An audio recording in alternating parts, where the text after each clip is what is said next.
Il fut un temps où chaque village avait son clocher, où les cloches rythmaient les jours, les saisons, les vies. Aujourd'hui, certaines se sont tues, mais leur écho résonne encore.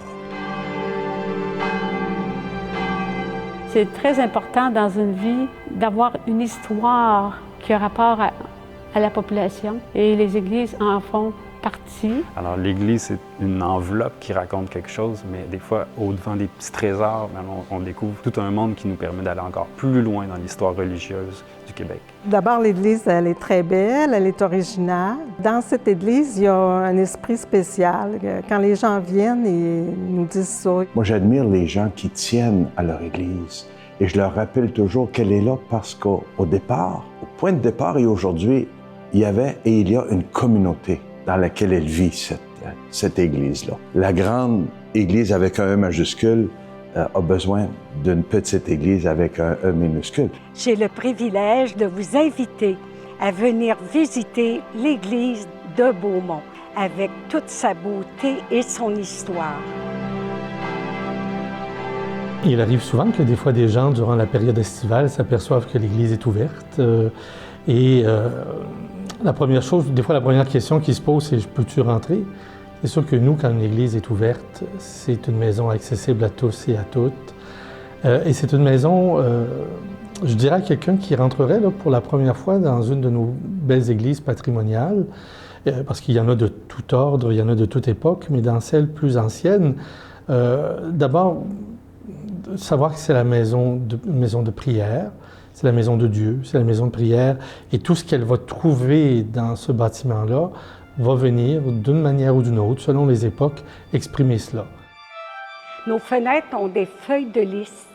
Alors, on n'a pas de vitraux, mais ces fleurs de lys, vous voyez, quand il fait soleil, elles se reflètent sur l'encadrement des fenêtres, ce qui est vraiment quelque chose de sympathique. Le corpus de Louis Jobin de 1892 était à l'origine au cœur du cimetière de Deschambault, juste à côté, et on l'a déménagé ici pour plus qu'il souffre des intempéries. C'est de voir le Sacré-Cœur qui nous regarde, on dirait qu'il nous parle, puis que moi, dans ce humain, c'est moi qui s'occupe de l'église, je me sens en arrière, puis je n'écoute même pas le curé, je fais rien qu'à regarder le Sacré-Cœur. Si on remarque que la façade de l'église n'est pas en pierre jusqu'en haut, quand on commençait la construction, les ouvriers se sont aperçus que ça calait. Alors, parce que c'est un sol argileux, il y a un architecte qui a trouvé la solution de mettre l'église sur pilotis. Et ensuite, on a la partie du haut, on l'a fait en bois, recouvert de tôle embossée. Oui, la chaire avec sa cuve à pente coupée, là, qui est surmontée d'un abat-voix. En haut, là, c'est un abat-voix afin que le son se répande mieux dans l'église. Et on a la colombe là, qui représente l'Esprit Saint. On a aussi à l'église, au 2e jubé, un orgue qui a été fait par Napoléon Déry. Napoléon Déry qui a fait seulement 14 orgues et la dernière orgue qu'il a conçue est ici, au 2e jubé de l'église de Saint-Michel de Bellechasse.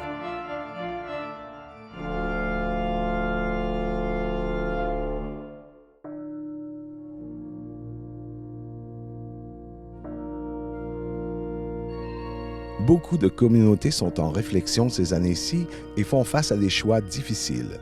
Les responsables des communautés paroissiales et diocésaines accompagnent les discernements et les deuils.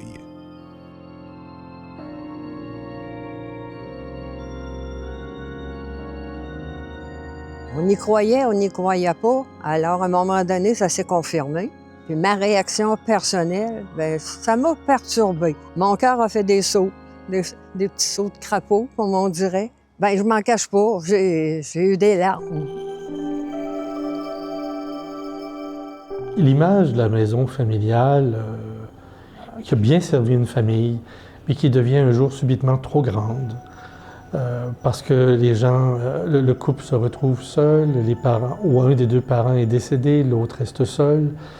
C'est une image que j'utilise beaucoup lorsqu'on doit malheureusement fermer une église. Et je m'aperçois que ça touche les gens dans leur réalité. Et les communautés font à ce moment-là ce que font les gens quand ils arrivent dans de pareilles situations en disant qu'est-ce qu'on peut faire. Et parfois, la solution, c'est de ne quitter cette maison. C'est toujours un défi d'accompagner une communauté chrétienne là, quand on ferme une église, d'autant plus que pour moi personnellement, je m'étais dit quand je suis arrivé les premières années, c'était tellement vivant dans cette église-là, Saint-Albert-le-Grand, je dis c'est elle qui va fermer en dernier. Je m'étais dit ça, mais la vie s'en est changée autrement. J'ai pris la nouvelle comme une très grande perte dans la mesure où l'église Saint-Albert-le-Grand a été la toute première église qui m'a accueilli en tant qu'immigrant il y a 7 ans. Je déposais mes valises ici et le lendemain, je m'étais déjà retrouvé à l'église Saint-Albert-le-Grand. J'ai été accueilli par le curé et une semaine après, la communauté Famille Myriam de Bethléem m'a également accueilli et m'a permis une belle intégration dans la communauté.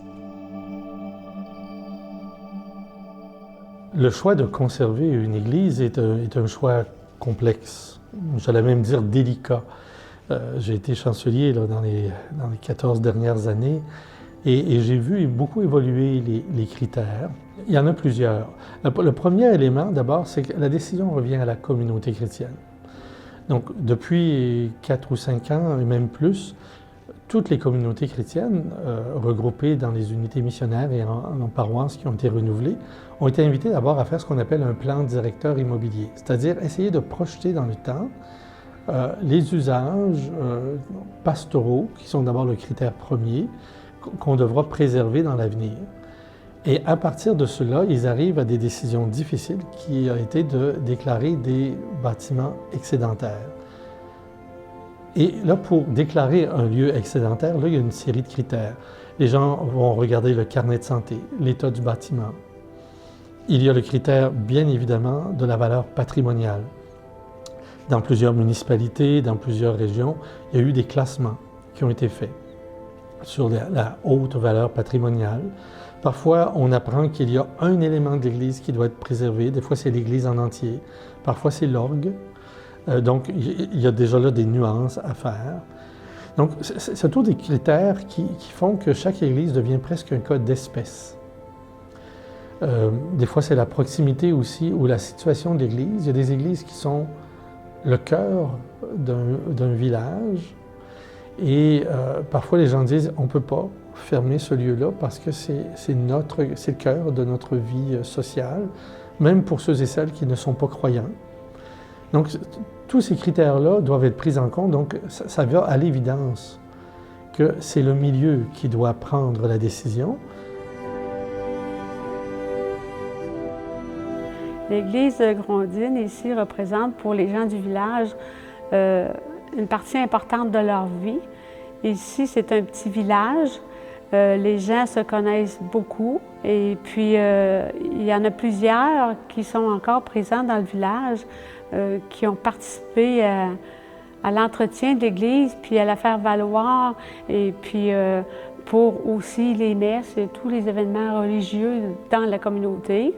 Nous autres ici, on a le cimetière à côté, l'école, le terrain de la fabrique, tout ça est relié. Alors, les gens sont bien attachés à leur noyau de village. C'est pour eux autres très important. Accompagner la communauté, c'est prendre le temps. On a fait des cafés-rencontres. Évidemment, il n'y avait pas beaucoup de gens qui se présentaient, mais le principe d'être accessible. Et tous les prêtres de l'équipe, on s'était organisés dans le processus qu'avant la messe et après la messe, on restait toujours disponible pour des contacts personnels. On sait que ça fait vivre des émotions. Il faut que les gens les nomment. Ils ont des questions, des fois des pistes de solutions qui sont réalistes, des fois moins réalistes, mais les entendre, garder une ouverture. Et donc, on a fait comprendre à l'ensemble des églises de l'unité missionnaire que tout le monde, on était dans le même bateau et que même si, là, Saint-Albert, à cause de l'affaissement de sol, c'était plus évident qu'on ne pouvait pas garder l'église, on a fait une réflexion ensemble, le PD, le plan directeur immobilier, pour constater, dans le fond, que sur cette église, on avait financièrement juste le moyen d'en soutenir 2. Fait que là, c'est la première qui ferme, mais il y en aura d'autres qui devront fermer. Et on a essayé d'être inventif pour pour trouver des pistes de solutions positives, là. Et c'est ça la réalité. Et même, on est allé plus loin, on a dit aux gens, est-ce qu'on a encore les moyens d'être propriétaires de nos lieux de culte? Ça pourrait arriver dans un contexte missionnaire qu'on soit obligé de louer des espaces pour célébrer. Et pourquoi pas dans mesure où la mission d'annoncer l'Évangile reste première. C'est ça qu'il faut préserver. Mais évidemment, c'est facile à dire comme ça, mais quand on parle de fermer son Église, ça fait un pincement au cœur.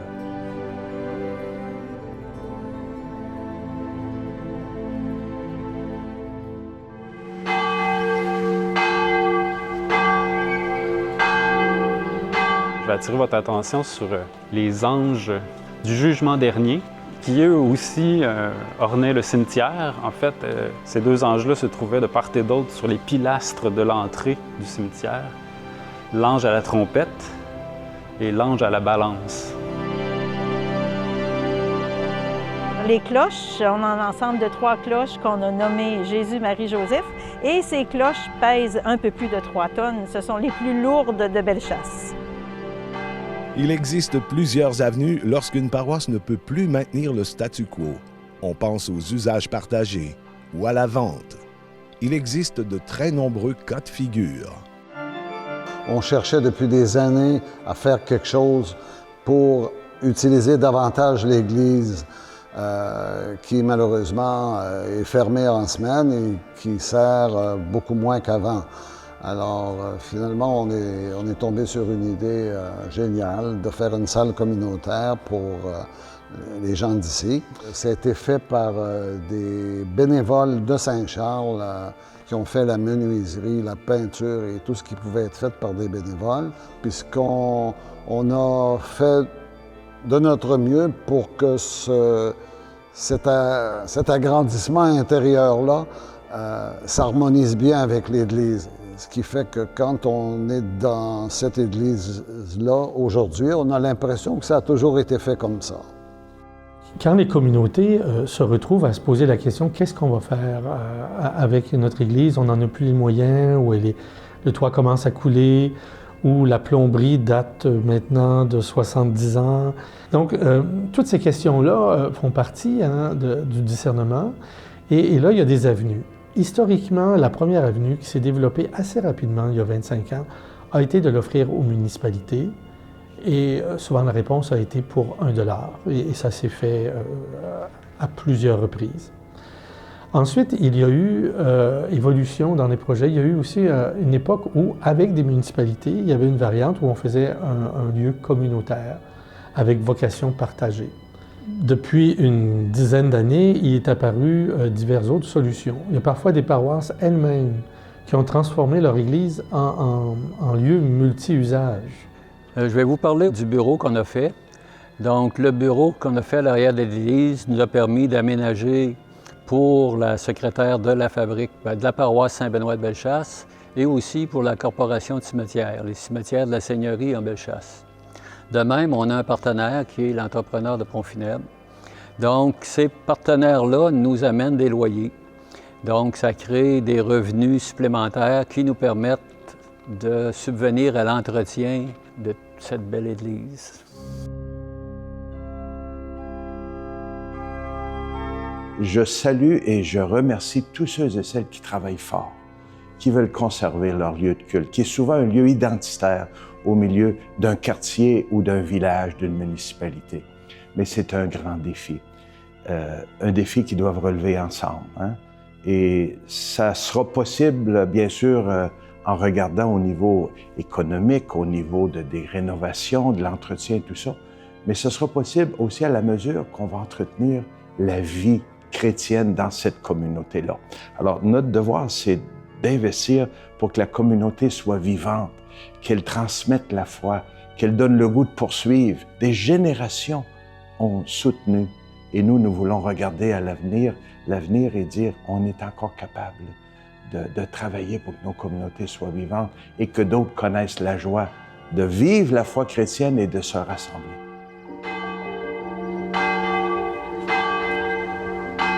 Le patrimoine religieux est un héritage et une chance.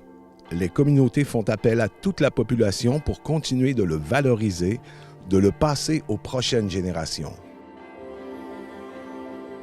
Ce qui attire beaucoup les gens, nos visiteurs, c'est surtout de voir la voûte. Cette voûte-là contient des rosaces. Alors, à la demande de Bercier, il avait demandé aux paysans, je vais vous faire un modèle, parce que tout ça est en bois, qui a été fixé par la suite dans chaque carreau. Et les paysans avaient cette grande fierté de leur église. Ils en ont fait tellement que Bercier a eu le bonheur de pouvoir en placer dans tous les carreaux. C'est fait à la main et dans la façon dont ils travaillaient, ils n'avaient que des couteaux. Alors, on disait, ils vont gosser des rosaces. Alors, ces rosaces-là viennent donner à notre voûte un aspect très, très, très élégant et c'est beaucoup, beaucoup remarqué. Dans les dernières années, en paroisse, il m'est arrivé souvent que des fois, les gens, après les rencontres d'information, les gens arrivent et me disent « on veut garder notre milieu, on veut garder nous chez nous, là, on va la garder notre Église ». Ça, on entend ça souvent. C'est sûr qu'à ce moment-là, il faut faire la vérité avec le milieu et de regarder, mais est-ce que c'est votre projet à vous ou c'est celui de la communauté d'abord? Et est-ce que la communauté va être suffisamment large pour soutenir ce milieu-là? Et dans les projets que j'ai vus qui ont fonctionné ou qui fonctionnent actuellement, il faut toujours élargir la réflexion à ceux et celles qui ne sont pas nécessairement les utilisateurs réguliers de l'Église. Je pense que si on veut redynamiser les communautés, il faut travailler avec les gens du milieu. Ce ne sont pas des gens qui pratiquent la messe du dimanche, mais ce sont des gens généreux qui s'impliquent. Ici, il y a des activités qui se font, il y a des repas qui se font, il y a des fêtes qui se soulignent où l'Église n'est plus présente. Fait que le sentiment d'appartenance entre le pasteur et la communauté s'est perdu. Moi, je pense que c'est très exigeant pour les prêtres aujourd'hui qui croient à la nouvelle évangélisation. Si on est là juste pour dire la messe, et c'est malheureux, peut-être des fois c'est ça, on dit « ils ont juste à venir, c'est la messe ». Non, la messe est un aboutissement, il y a des liens à créer de fraternité. Moi, je pense que c'est là qu'il faut être présent, mais c'est exigeant.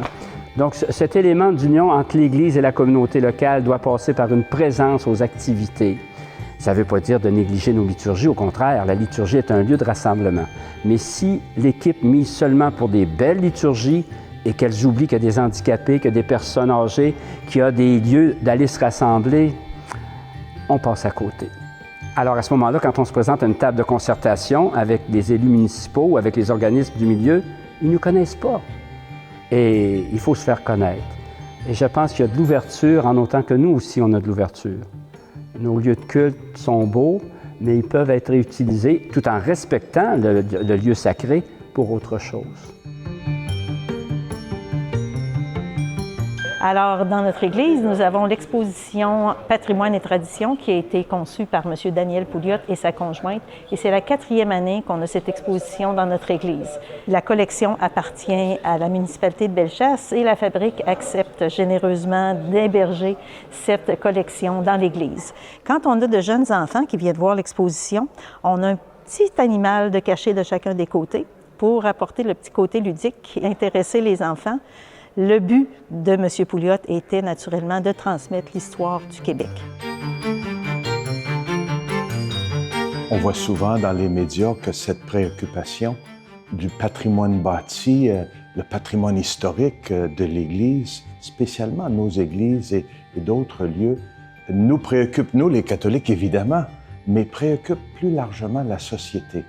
Même des gens qui ne sont pas nécessairement des chrétiens, des catholiques ou des croyants, des croyantes, se préoccupent de voir disparaître de notre paysage ou se perdre la beauté de ces lieux, la richesse historique, architecturale, artistique et tout ça. Bien, moi, je pourrais dire qu'on ne peut pas seuls, nous, les catholiques, de nos paroisses, entretenir tout cela. C'est une charge beaucoup trop lourde pour ce que nous sommes aujourd'hui. Et avec les rénovations, les restaurations et l'entretien de tout ça, c'est impossible. Et si la société, si nos frères et sœurs en société pensent comme nous qu'il faudrait les garder, il faudrait qu'on soit davantage solidaires. Alors, ensemble, je pense qu'on peut léguer aux générations futures la beauté de ces lieux qui ont encore beaucoup de sens. Les églises sont porteuses de beauté, d'histoire, de lumière. Plusieurs milieux relèvent le défi d'en prendre soin, sans perdre de vue que le trésor le plus précieux est la vie communautaire.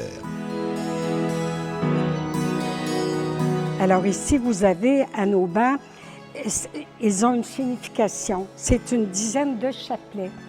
Alors cela prouve comment nos paysans, les gens qui étaient à essayer de survivre, avaient une grande foi et ils venaient chercher dans tous les petits gestes la persévérance et le courage. Lorsqu'il y a eu la planification stratégique de 2020, on avait annoncé à différents milieux que la situation était plus ou moins bonne. Et effectivement, ça l'a fouetté certains milieux, puis ils se sont pris en main. Saint-Michel-de-Bellechasse, on était vraiment sur un déclin, mais il y a eu une grande prise de conscience. Et il y a eu beaucoup d'efforts qui ont été mis pour redynamiser le milieu. Et si bien qu'aujourd'hui, on n'est plus un milieu en danger. Aujourd'hui, notre perception de l'Église est un peu plus différente, l'Église Grand-E. Ce n'est plus un bâtiment aujourd'hui, mais l'Église, c'est nous-mêmes. C'est la communauté, c'est le rassemblement, c'est les réalités que nous vivons entre nous. Parce que c'est autant moins s'occuper de bâtiments que de s'occuper de notre mission réelle, qui est l'évangélisation. Et nous, ce qui est merveilleux, il faut en être fiers, c'est que les gens d'ici, la plupart des bénévoles qui étaient à Saint-Albert, ont accepté, pas sans peine, mais ont accepté de poursuivre leurs engagements dans l'église voisine qui est Saint-Fidèle ou Saint-Pascal. Ça, c'est beau. Ça veut dire que la communauté est vivante. L'Évangile a pris racine dans le cœur de ces personnes-là et sont capables d'aller au-delà du bâtiment, mais liés à l'Évangile. Puis je dis, à un moment donné, quand c'est confirmé, bien, il faut se relever, voir l'avenir. Et puis, dans notre cas, on était déjà un peu habitués de se retrouver dans Limoilou, à l'église Saint-Fidèle. J'ai embarqué, moi, tout de suite. Alors, mon mari a suivi. On s'est adapté, si on veut dire, à l'église, déjà satisfait, puis déjà chanceux de pouvoir au moins avoir un endroit qui s'appelle l'église, quoi. À l'occasion du 300e anniversaire de Deschambault, nous avons invité l'artiste Éric Lapointe à réaliser une œuvre pour réinterpréter le travail de Louis Jobin sur les pilastres du cimetière. Alors, ne manquez pas votre chance de vous positionner sur la pastille afin de découvrir ou redécouvrir les anges du jugement dernier. Il y a plusieurs organisations qui se réveillent en ce moment, qui sont en train de se mobiliser, d'autres qui le font depuis plusieurs années. On sent que les choses vont aboutir, on sent qu'on va avoir des solutions heureuses pour plusieurs des anciennes églises de notre territoire. Je pense à Saint-Léonard de Portneuf et Rivière-à-Pierre qui ont eu les deux en 2024 l'appui du CPRQ pour des études, pour réfléchir, pour aller pousser plus loin la réflexion pour un projet qui va être périn, parce que c'est ce qu'on souhaite avec la requalification des églises. L'essentiel, c'est que ce soit périn. Ça se passe. Il y a des choses qui se passent dans Portneuf, puis c'est très encourageant. Ça nous donne un brin d'espérance de voir que le gouvernement du Québec a mis sur pied un nouveau comité pour réfléchir à cette question-là. Et je pense que c'est le désir, de façon générale dans la société, qu'on voit ensemble comment on peut faire avancer ce dossier-là, y réfléchir ensemble et de voir comment on va le porter. En tout cas, ça nous donne de l'espérance de dire qu'on pourra peut-être être des collaborateurs pour trouver des solutions pérennes, des solutions acceptables et qui réjouissent tout le monde.